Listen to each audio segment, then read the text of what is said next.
he disappeared. For 3 days, there was nothing. And in a war where every day brings missile strikes and casualties measured in thousands, 3 days of silence from a head of state feels like an eternity. No video, no speech, no appearance, just silence. Benjamin Netanyahu, Prime Minister of Israel, vanished from public view between March 7th and March 10th, 2026. And in that silence, the internet did what the internet does. It filled the void with theories, some plausible, some insane, and some that turned out to be projections of a completely different reality happening on the other side.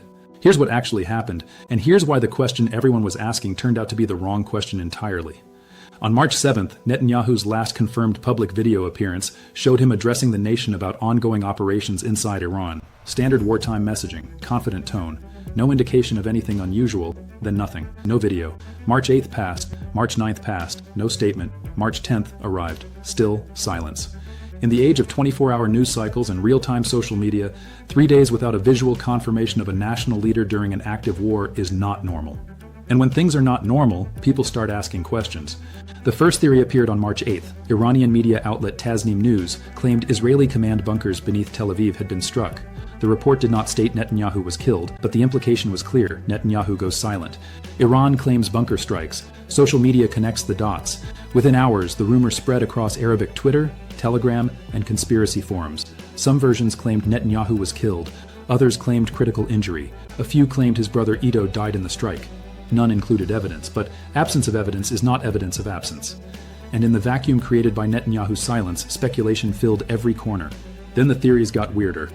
On March 9th, a video analysis claimed Netanyahu's hand showed 6 fingers. The claim? This proved the video was AI generated, a deep fake hiding his death.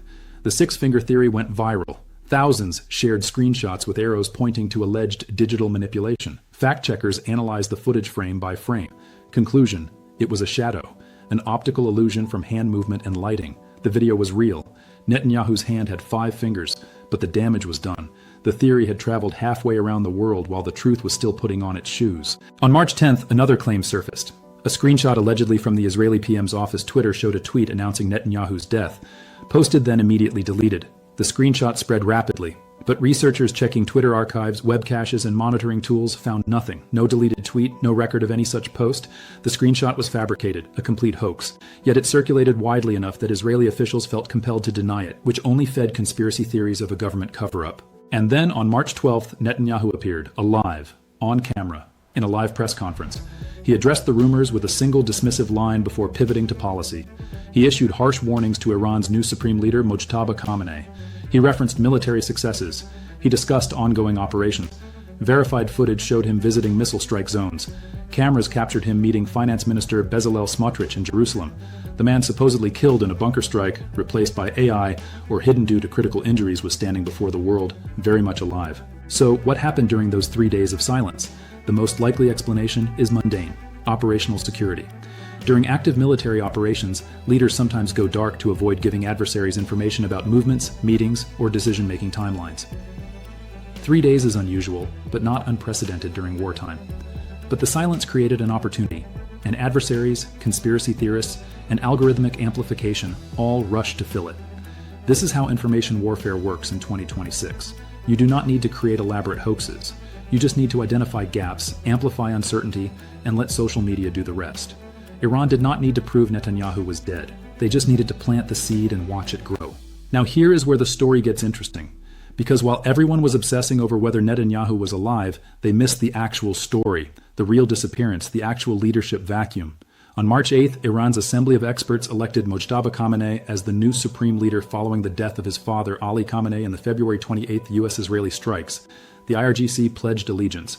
Iranian state media announced the succession. And then Mojtaba Khamenei vanished.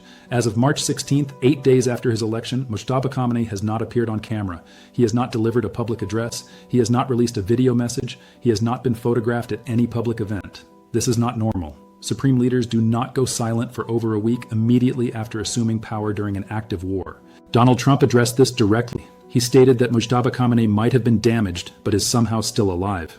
That phrasing is significant. Damaged, not injured. Damaged. As if referring to equipment rather than a person. U.S. intelligence officials have noted the absence, but have not confirmed Mojtaba's status. Pentagon analysts have stated that the real uncertainty is on the Iranian side, not the Israeli side. Netanyahu is confirmed alive and operational. Mujtaba's status remains unverified. This is the mirror operation. While Iranian propaganda was claiming Netanyahu had been killed in bunker strikes, Israeli operations may have actually achieved what Iran falsely claimed. The bunker strikes Iran described happening in Tel Aviv may have actually occurred in Tehran. The leadership decapitation Iran accused Israel of suffering may be the reality Iran is now facing. Consider the timeline. February 28th, Ali Khamenei killed in U.S.-Israeli strikes. March 8th, Mujtaba Khamenei elected as replacement. March 8th, onward, Mujtaba has not appeared publicly. March 7th to 10th, Netanyahu goes silent, triggering speculation. March 12th, Netanyahu reappears alive and active. The pattern suggests a deliberate disinformation campaign. Accuse your enemy of what you are actually experiencing. Claim their leader is dead to distract from the fact that your leader might be incapacitated. Project your vulnerabilities onto your adversary. This is not new. This is standard information warfare doctrine, but the speed and scale of social media amplification made it more effective than ever. There's another detail that got buried. On March 10th, U.S. Treasury Secretary Scott Bessent abruptly left a television interview. Mid-conversation, he was called to the White House Situation Room. Conspiracy theories linked this to Netanyahu's alleged death. Secret emergency meeting, leadership crisis. The reality was different. Bessent was summoned because of the Strait of Hormuz. Iran had selectively closed the strait to Western shipping. Oil prices were approaching $120. Kuwait and Qatar had declared force majeure on energy exports. The global energy system was fracturing. That was the crisis, not Netanyahu's health. But facts do not spread as fast as speculation.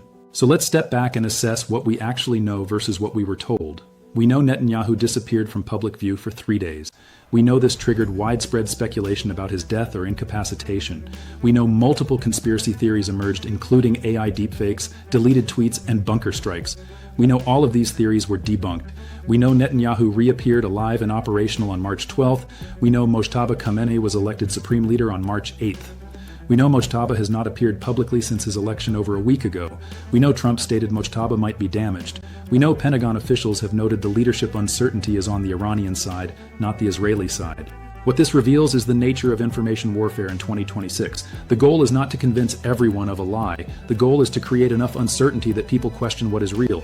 You do not need proof to make people doubt. You just need absence. Absence of video, absence of statements, absence of verification. And in that absence, doubt grows. Theories multiply. And by the time the truth emerges, the damage is done. Trust has eroded, confusion has spread, and the next time a leader goes silent, even for legitimate operational security reasons, the cycle repeats. Netanyahu is alive. The conspiracy theories were false. The six-finger deepfake was a shadow. The deleted tweet never existed. The bunker strike claims were propaganda. But here is what nobody is talking about. Where is Mojtaba Khamenei? Why has Iran's new supreme leader not appeared publicly in over a week? Why did Trump use the word damaged instead of injured? Why are Pentagon officials saying the uncertainty is on the Iranian side? The question everyone was asking, is Netanyahu alive, turned out to be a distraction. The real question is whether Iran's new leader is operational. And as of March 16, 2026, we do not have an answer. Absence of proof is not proof of absence. But 8 days of silence from a newly installed supreme leader during an active war is not normal. And the longer the silence continues, the louder the question becomes. Not about Tel Aviv, about Tehran.